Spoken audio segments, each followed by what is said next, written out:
আলহামদুলিল্লাহ। এক ভাই প্রশ্ন করেছিলেন, দেন মোহর ছাড়া বিয়ে করা যাবে কি?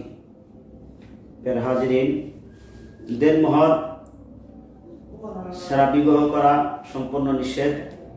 বাকি দেন মোহর নির্ধারণ করতে হবে। নির্ধারণ করার পরে সেটা পরে দিলে বিয়ে হয়ে যাবে।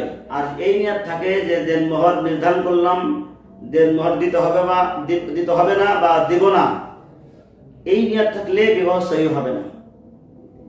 সবচেয়ে একটা বিষয় হলো দেন মোহর একটা গুরুত্বপূর্ণ একটা বিষয়। জন্য দেন মোহর আমরা দিতে গিয়া অনেকেই লাখ লাখ টাকা ধারণ করি, কোটি কোটি টাকা ধরি, এটা সম্মান বাড়ানোর জন্য।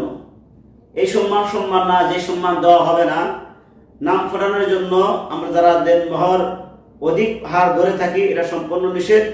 এটা থেকে আমরা বিরত থাকবো ইনশাআল্লাহ।